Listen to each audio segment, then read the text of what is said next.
which Kim has already told me is running.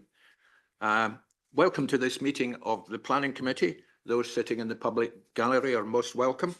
My name is Councillor Peter Clark, and I'm the chair of this committee and will be chairing this evening. Members and officers, please raise your hand to indicate that you wish to speak. Please keep your microphone and your mobile phone on mute when you're not speaking. And please, can I ask that any questions are kept brief and to the point. I would also remind ward councillors to sit separately from the committee while applications in their ward are being considered and voted upon by the committee. Looking to the agenda, item 1, apologies for absence and substitutions. Kim. Thank you, Chair. We have apologies from Councillor Weldon, no substitute. Thank you. Minutes of the last meeting. I'd like to ask the committee to approve the minutes unless they have any comments. Councillor Coburn. Yes, thank you, Chairman. I think the minute in which I mentioned is actually not an accurate, description of what happened on the night, because I had registered to speak, and the way it reads is that I decided not to, and that wasn't at all what happened. I was online for the entire meeting and did want to speak, and I had 2 matters to raise. One was the fact that the one report was missing, one application was missing, and the other was the definition of habitable rooms, and you know, the main issue really of this application. And I just think the way it's written there does not say, because I did actually say something when it was withdrawn. I couldn't swear to what I actually said, but it was withdrawn before I had a chance to speak up. So if you would, Kim, because the way it says, it sounds as though I just thought, right, well, that's it, I'm not speaking. And, it wasn't that at all. The opportunity, I think it's the order, isn't it? Because the decision to defer was taken presumably when, was it not when Sophie Wright mentioned the application from 2 years ago that wasn't mentioned? And I think that was when the decision really was taken to withdraw. So it's just slightly out of order. I think it gives the wrong impression. Not a problem. We'll amend the wording. All right, thank you, Kim. Do I understand, I'm asking the Claire Upton Brown, the head of planning, do I understand that officers were also going to consider or clarify the habitable rooms issue? Because I think there was some confusion or conflict where the neighbour disagreed with what was in the report.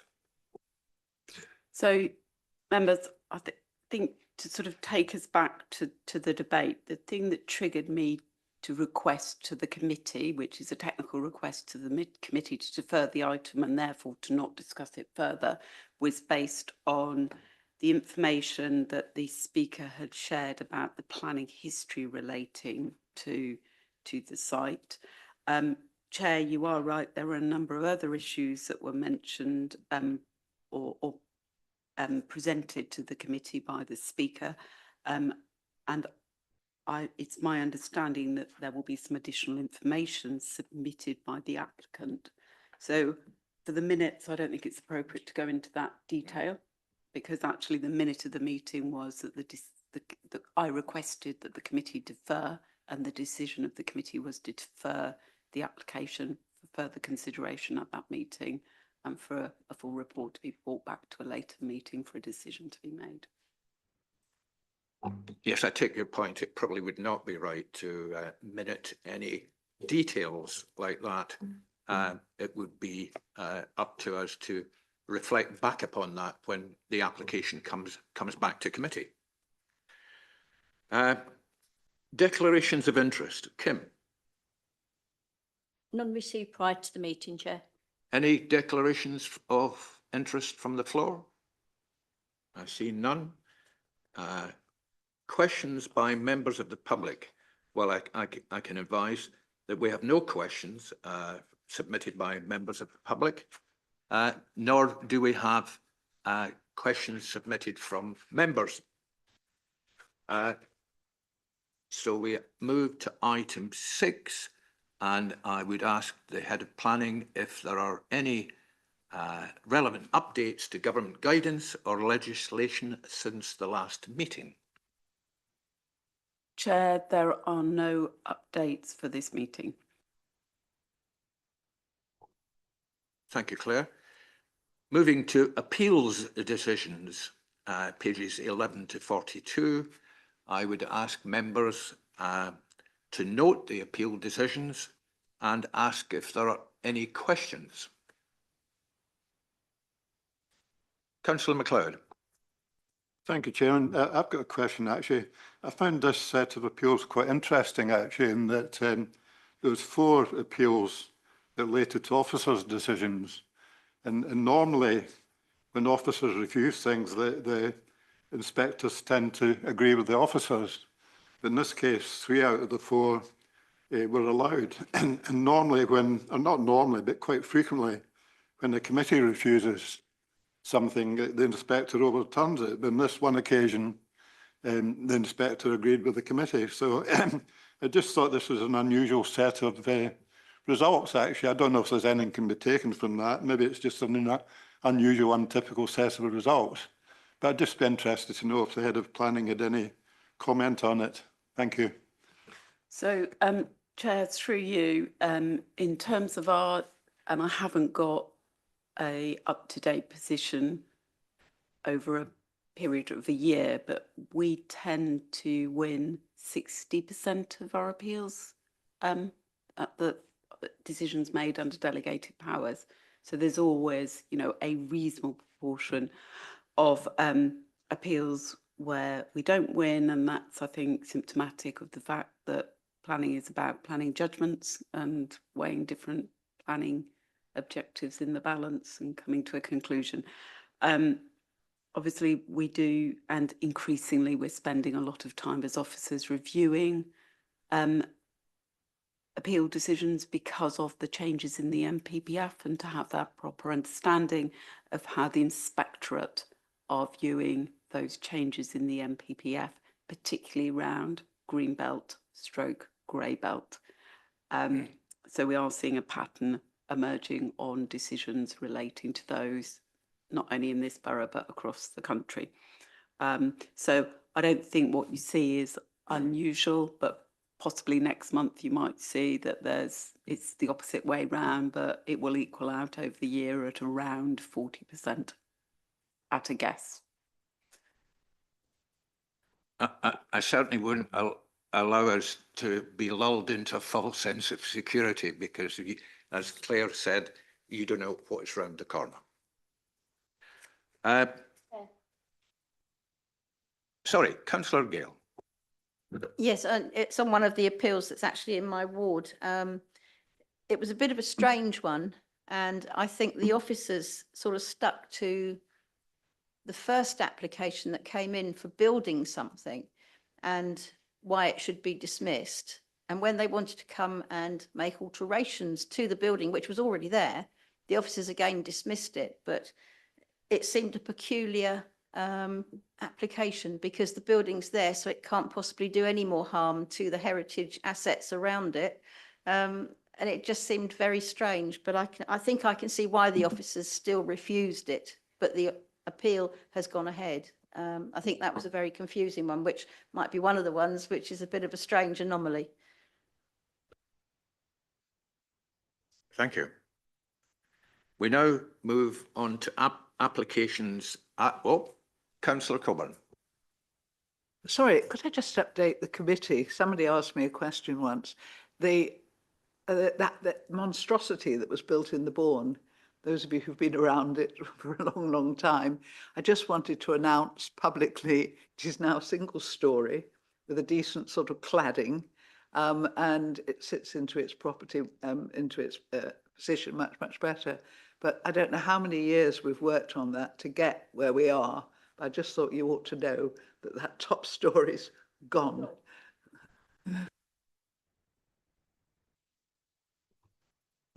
I concur, having passed it daily. The entrance, the southern entrance to Farnham is now much more respectable. So, first application to consider this evening is WA 2025/00520, land at the White House, Tilford Road, Hindhead.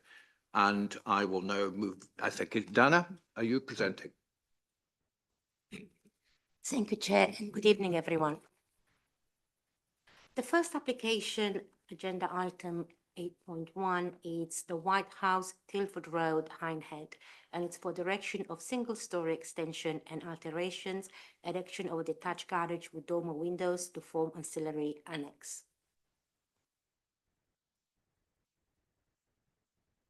The first slide shows the site location. On the left-hand side, we got the red line outlining the application site, and on the right-hand side, we got an aerial view, and the site is outlined in blue. The next slide shows the block plan. This in the middle, outlined in a blue dashed line, it's the existing house, and we can see an extension to the north that wraps around to the east, a single-story extension to the southwest, and the detached garage with a room above further to the east. These are the existing floor plans, ground first and roof plan. And these are the proposed bonds. And again, we see the extension to the north and wrapping around to the east, the single-story extension to the south. And that's it for this slide. On the elevations, we got existing and proposed next to each other, east. Again, the house is outlined in a dashed blue line, and we can see the extensions either side. And to the south, here we can see the single-story flat-roofed extension. And the west and the north, we see again the single-story extension each side, and there's also an alteration to a window that's going to be changed into a patio door. We now got some photographs that are regarding the extensions. On the top row, this is a view from the entrance to the side, and we can see the little single-story extension that's going to be demolished to allow the single-story rear side extension. This is a view from the driveway, and the proposed single-story extension will go where this little store is, and two hedges that are going to be removed. This is the north elevation of the property, and the single-story rear extension will extend the whole width of the house with the side return to the east. And this is the window on the rear elevation that's going to be changed into a patio door. The next slide shows the relation with the dental surgery, which is to the east of the property, which is this property in white at the back. It has two high-level obscure glazed windows, one serving sterilization room, and other an actual room in the dentist that has a second window, so it's a secondary source of light. And we can see there's no impact on the dental practice as a result of the extension. Moving to the garage, it's got a double garage at ground floor level with a lobby and a room above incorporating a kitchenette and a shower room. These are the elevation of the garage. And these are some photographs to understand the context of the garage. The first one is a view from the front of the site, which will be the entrance to the site. And we can see the blue flag here where the dental surgery is. And this is inside the site. What this telegraph post is more or less where the annex is going to be located. I've got some further photographs. showing again the location of the proposed annex and the nearest neighboring property. This photograph is taken from the garden of the nearest property, and you can see the distance to the rear boundary, and understand the relationship that we'll have with this annex. And this photograph is taken from the side of the neighboring property at Mottram, and the annex garage would be located approximately here, again, where this post is.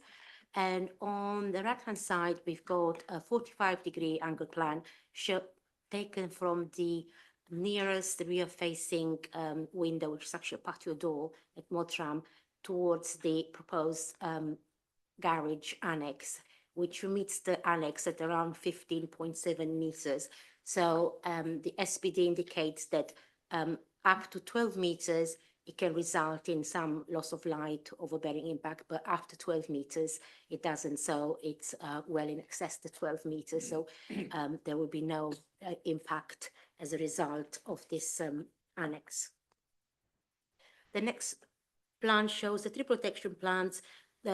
Most of the trees are going to be retained. They're only the ones shown in red that are going to be removed to facilitate the proposal, and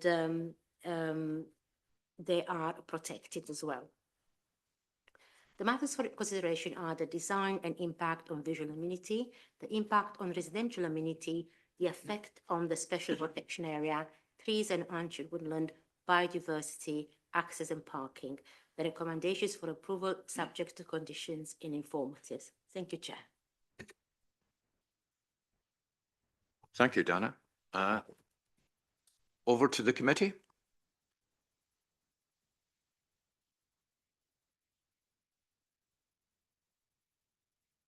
Councillor Rubini.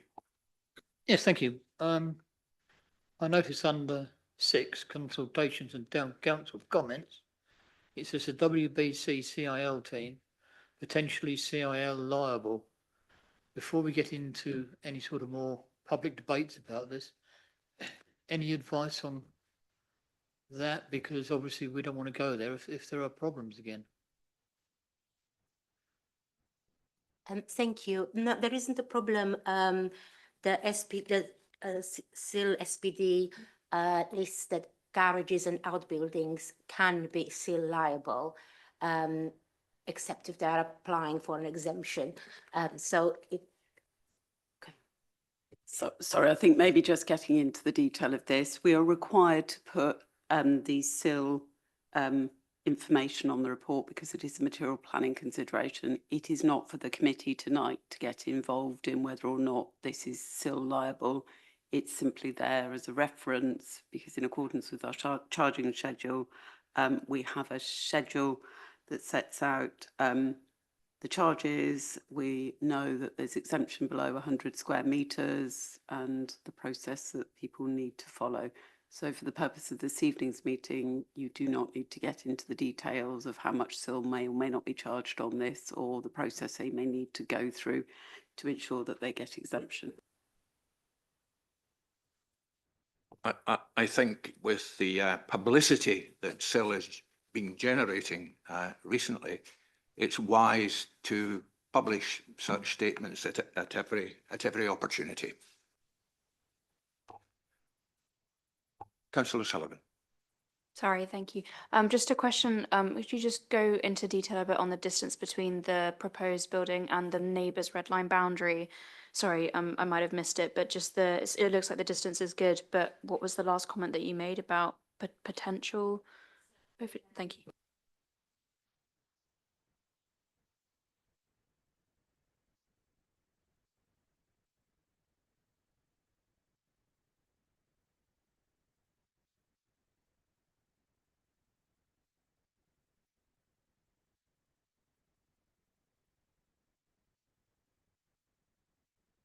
This is the impact, but after 12 meters, it's not considered to result in undue loss of light of overbearing impact. So it's sufficiently far away. Councillor Coburn. Thank you, Chairman. Yes, I don't have an issue with any of this, but as an aside, there's been 1 or 2 interesting court cases just recently about light, you know, sort of, and people's right to a habitable room being lit, you know, by sunlight rather than by artificial light. It was quite interesting. If you read them, there's been quite a few. Doesn't apply in this case.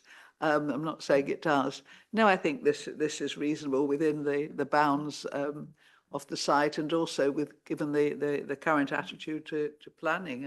I don't think there's a planning reason to refuse this, and I agree with the officers. Thank you.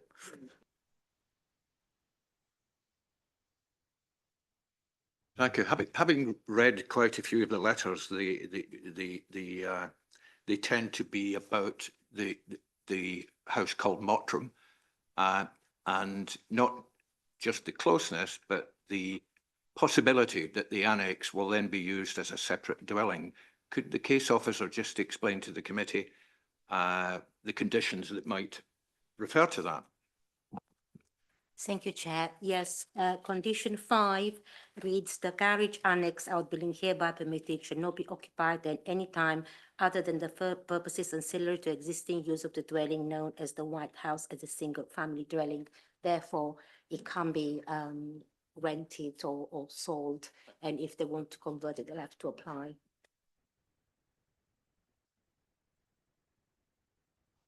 Well, if there are no further speakers, I might ask Councillor Spence if he wants the opportunity to say anything. Okay, thank you. So we now move to the vote on so, oh, I thought I heard somebody. When your consoles light up, please vote accordingly. The voting green would be to approve the application.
Thank you. Apologies, Chair. Good evening, everyone. I will now make the presentation for item 8.2. Just bear with me while I scroll down to the relevant section of the PowerPoint and put it on full screen so you can all see this. So the application is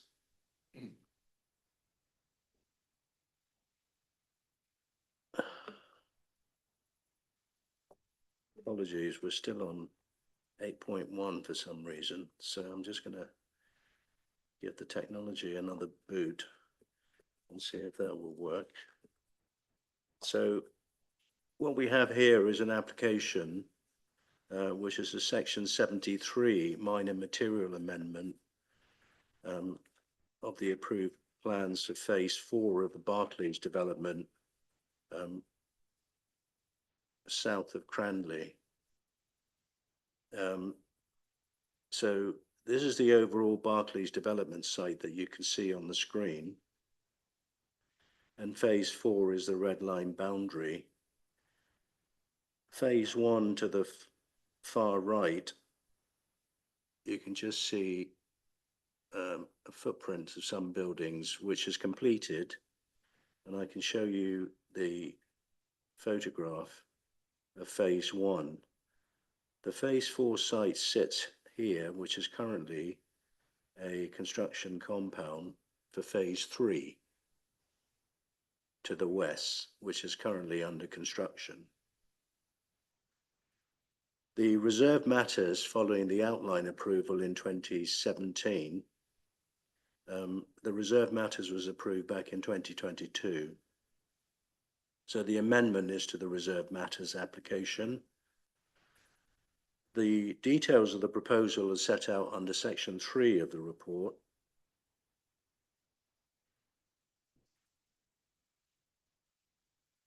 The main change, this is the reserve matters approved scheme,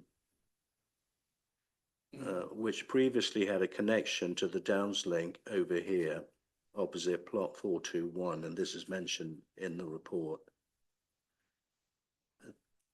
We had a meeting with Barclays and the countryside access officer from the county council, as well as the active travel project officer from Waverley.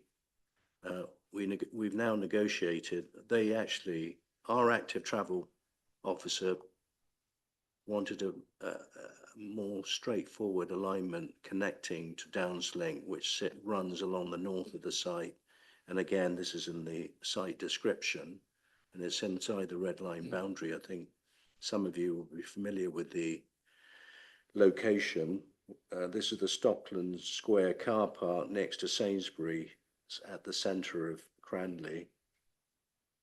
So what's happened in the amendment that they seek, having discussed issues not just about the objections from local residents, a lot of which generated from phase 1 because they're experiencing people filtering through the phase 1 development into Knoll Park, which is this access point here. You can just see phase 1 in the aerial shot. That shows that I believe that's been in occupation for at least a couple of years now.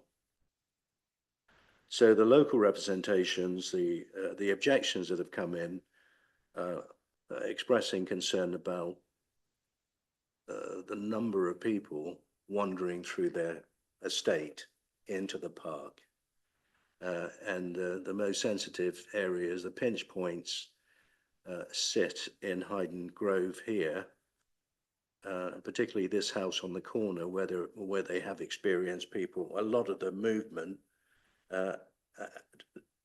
along the front of their house, if you like, along this footpath into Knoll Park. So that's the main bone of contention in terms of the objections that have come in.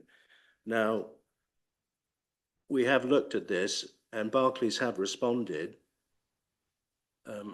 We do understand the current position, and some people have made suggestions that there should be a straight line from the town centre from north to south into the car park. And again, this is referred to in the report.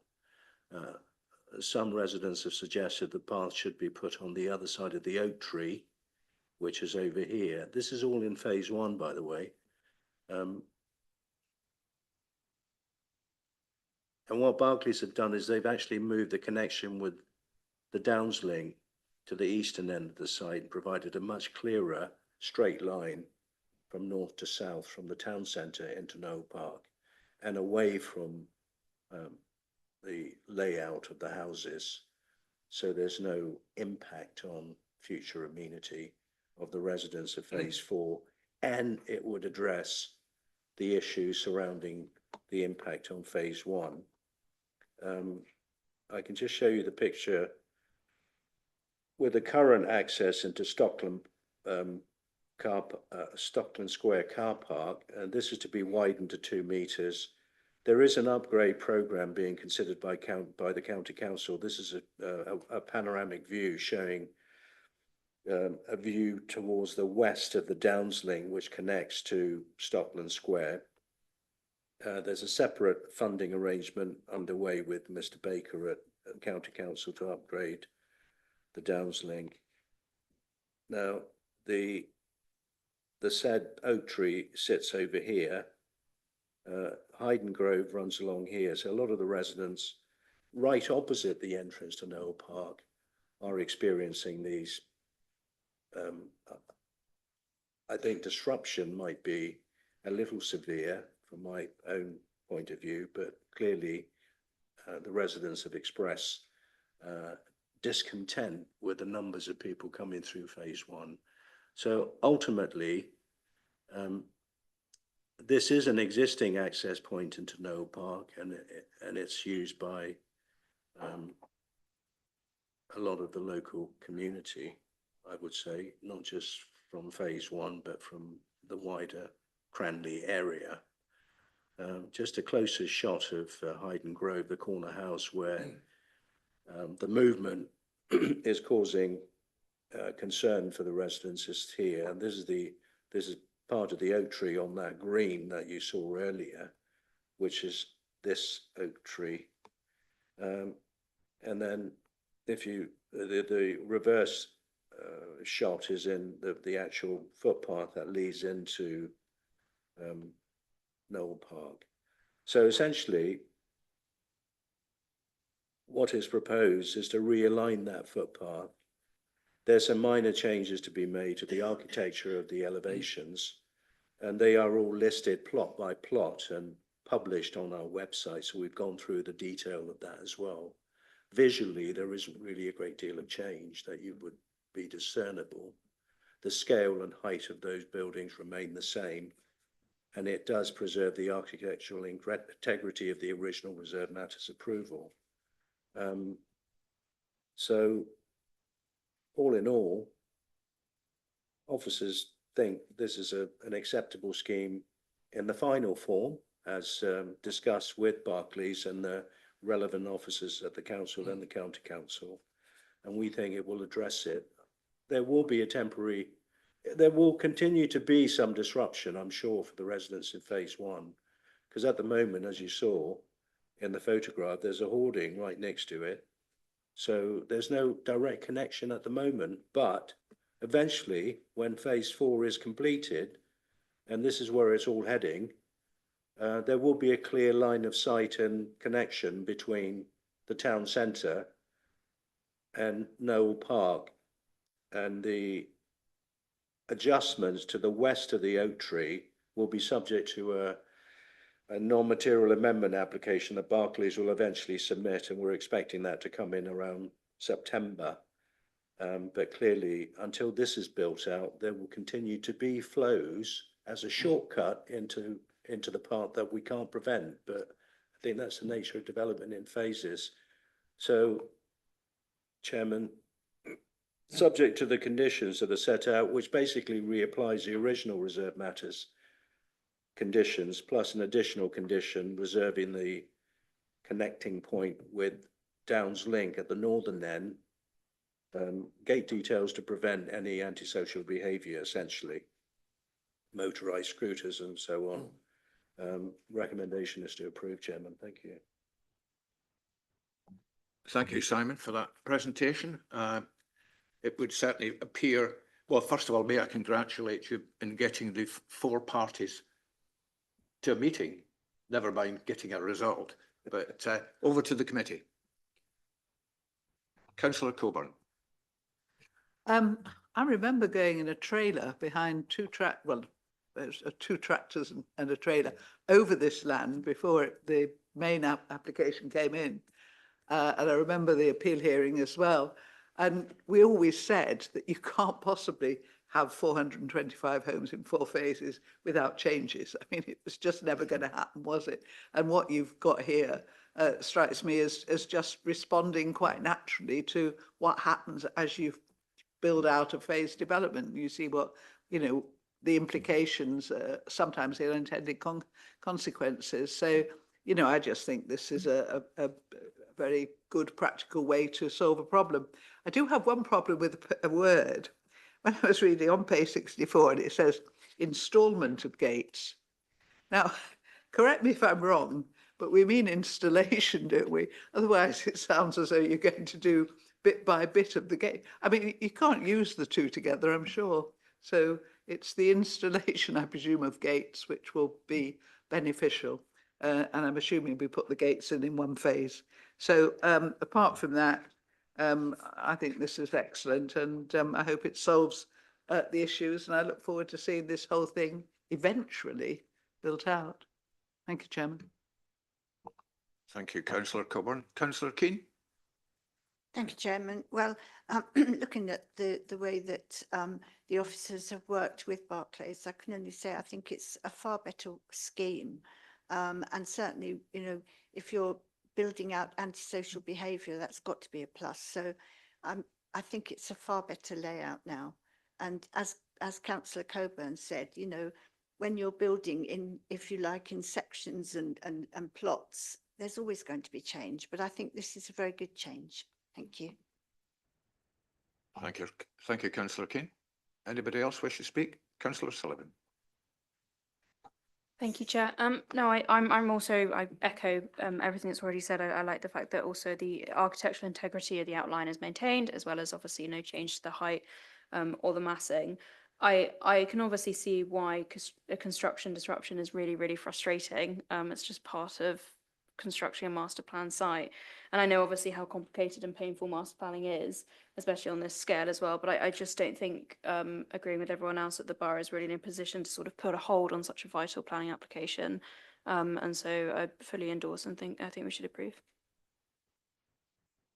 Thank you. Councillor White.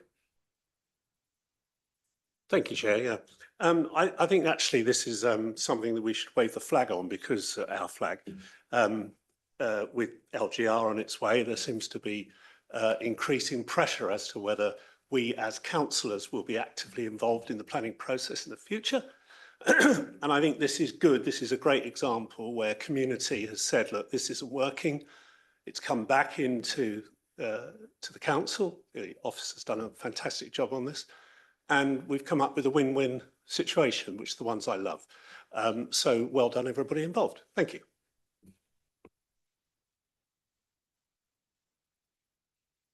In the danger of Simon basking in his glory, we will we'll now move to the recommendation that, subject to conditions 1 to 19 and informed 1 to 5, permission be granted. Please vote using the console.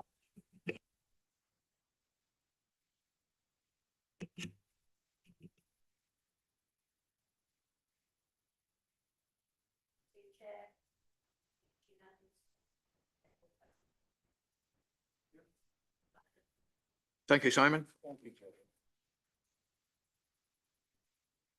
We now move to item 9.1, WA 2025-01066, 21 Waddenhill Road, Farnham. And it's once he's got his laptop working, it will be over to Ninto. Thank you.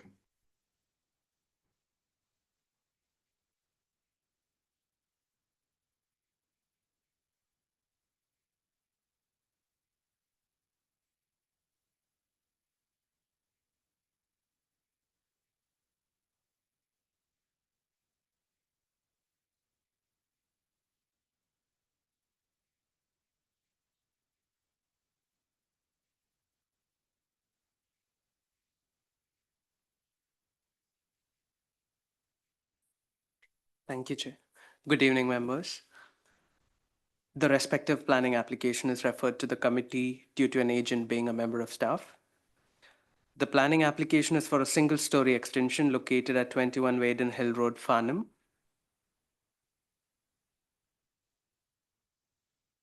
The application site is located towards the northeast of Waddenhill Road It relates to a two-story semi-detached property, finished in render and tiled roof. This slide shows the block plan. The proposal is a single-story rear extension extending 3.3 meters from the existing rear wall of the kitchen and spreads across the entire width of the dwelling. Proposal would be located towards the rear of the dwelling and therefore would not be visible from the street scene or not cause harm to the character and appearance of Wadenhill Road. Proposed finishes would be in keeping with the host dwelling, and rear extension would also include a new flat roof with roof light. So the slide shows the front elevation, the existing front elevation and the existing rear. The slide shows the neighboring properties. So the neighboring properties have rear extensions extended and set away from the boundary. Proposed extension would be similar to that of the adjacent properties and therefore can be considered acceptable. Extension proposes a flat roof, and if permission is granted, a condition on flat roof will be imposed to prevent them from being used as a balcony. Main matters for consideration would be design and impact on visual amenity and impact on residential amenity. And the report identifies the application would be in accordance with the Farnham Neighborhood Plan and the Waverley Local Plans. Officers are therefore recommending that, subject to conditions 1 to 4, that the proposal is granted. Thank you. Thank you. Over to the committee. Councillor Coburn. Thank you, Chair. Well, as we know, we wouldn't normally see this, as only because of the member of staff. But interesting, these roads, and I'm sure it applies in every single town and probably village in Waverley. You know, these roads and the houses were built at a time when life was very different, and what you wanted in a house in terms of accommodation was very, very different. And it's rather sad in some ways that the only way you can do this is to go back into these long, long gardens, you know, as you say, to retain the integrity of Wadenhill Road, which is an attractive road. Wadenhill and Ridgeway Hill Road, they're both attractive roads, spoilt by cars because, of course, the houses were built, you know, without making provision for cars. But no, I mean, this is perfectly acceptable. But I do feel sorry for some people, not in this case, where you know, people are pushing the limits, aren't they, to how big an extension. This one's perfectly acceptable. I'm not saying that about this one at all. But, you know, we are in danger sometimes of sort of cluttering up the back so much that, you know, we really are losing the whole point of the amenity space. But then if you can't go up and you can't go sideways, where can you go apart from back? And this is single story and, you know, it's not going to have a huge effect on the neighbours, and the neighbours, as we could see in those photographs, have already got the same. So it won't affect the street scene. It will affect back of the houses, but I'm afraid it's just the change in lifestyle that we need. People want a huge big kitchen to live in, not a little pokey one to go and do your cooking. And you know, it's just a fact of life. Thank you. Thank you. Any other speakers? If not, we'll quickly move to the recommendation that subject to conditions 1 to 4, an informative permission is granted. Please vote accordingly on your console.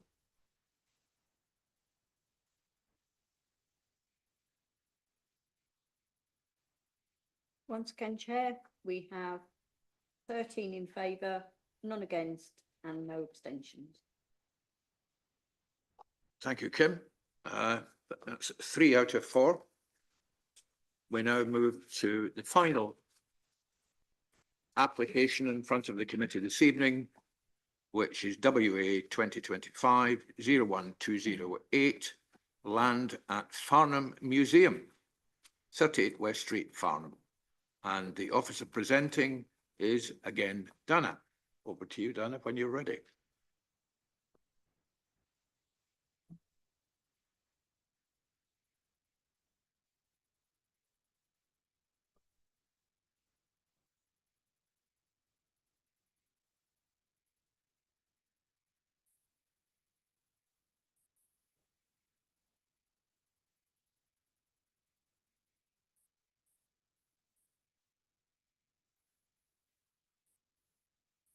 Regulation 13 for listed building consent for replacement of chimney stacks and parapet wall at Farnham Museum, 38 West Street, Farnham. The first slide shows the museum outlined in red, and the aerial view shows the museum outlined in blue. We now have a photograph of the museum, which is currently undergoing several reparations. This particular listed consent sought, the particular application sought listed building consent for replacing the chimney stacks and the east parapet wall. The repair works have been well considered and are in line with conservation principles. Any changes to the existing design, materials or techniques are made to ensure the long-term durability of the building or to correct later repairs. And these are the two chimney in questions and the portion of parapet wall to be replaced. And this shows the chimney replaced. The Council's Heritage Officer, as well as Historic England, have been consulted on this application, and it's considered that the proposal would cause no harm to the Grade 2 listed building. Recommendation is that subject to conditions, Regulation 13 listed building consent be granted. Thank you, Chair. Thank you, Dana. I think this won't be the last time we see applications coming for the Farnham Museum, which appears to be the building appears to be more famous than the actual museum itself. But it could have ended badly, but fortunately, work is starting, and it's good news. Anybody would like to speak? Councillor Coburn. Thank you, Chair. Well, you know, I'm delighted with what's going on here. We always wanted to save that building, and you know, I'm delighted that it's being saved. I have no more expertise than the man who's given permission to the listed building, but far less expertise. So I trust him implicitly to get the materials right so that we do this correctly.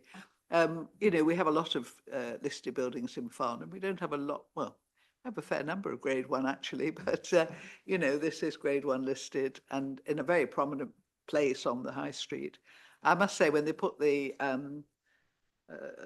scaffolding up, I thought, oh, this is the end, you know, nobody will be able to move. But as nobody's going into Farnham at the moment because of the other roadworks, you can actually, you know, get past this quite easily at the moment. You know, it'll be interesting to see how quickly we can get it looking back to how it should look. There's a run of buildings actually going from sort of the library through. I mean, we've got some lovely buildings there, and it is so lovely to see them being restored. This case, the listed building man is quite happy with the materials, that it's going to be in keeping, and who am I to question that? So, you know, I hope, as Councillor Clark said, there will be other matters that come forward, but at least we know we are going to save this building, which is, as I say, in its own way unique, but certainly one of many in Farnham that we want to preserve. Thank you very much. Councillor White and then Councillor Hosseini. Thank you, Chair. Only from point of view of feeling a bit better about this. Dana, do you have any information as to the chimney stacks? Were they part of the original scheme, or have these been necessary due to investigations? I know that's not the point of tonight, but I was just interested if there was if this was a part of the original scheme. If you don't know, it doesn't matter. No, sorry, I haven't got that information. I had, it was a privilege really, and I think one of the other colleagues here tonight, we were invited to go and have a look at the work, and it really is incredible what they're doing. And I would certainly say to all the planning committee, if you get an opportunity, go and have a look at what they're doing. It's quite extraordinary with the bricks. These bricks some of the bricks are now being made on site. And it really is fascinating to see how they've resurrected things, and the original timber frames are still in good condition. They're going to be able to preserve those new sills, but the frames are still in original condition. I have to say, I didn't realise that the chimney stacks would need to be replaced because they're a very large structural part of the building, but there we are, that's what it is, and I'm sure they'll do a fantastic job. Thank you. Thank you, Councillor White. Councillor Hosseini. Thank you. Yeah, Councillor White, you beat me to it. Most of the things that I was about to say were about the lovely visit I had to Wilmer House, along with Councillor White, Councillor Earwalker. It was brilliant to see the history of the building, how much it means to Farnham. It was described as the Rolls Royce of buildings in Farnham. And yeah, the extensive work they've put into keeping it as much as possible how it was, and reconstructing it using the best possible techniques. Yeah, I just wanted to say I think everything we can do to support this and keep going ahead with it. And yeah, it's brilliant. Thanks. Thank you, Councillor Hosseini, and thank you for your visit to Farnham. Any other speakers? If not, we'll move to the recommendation.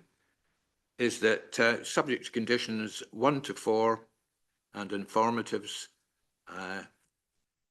this listed building consent be granted.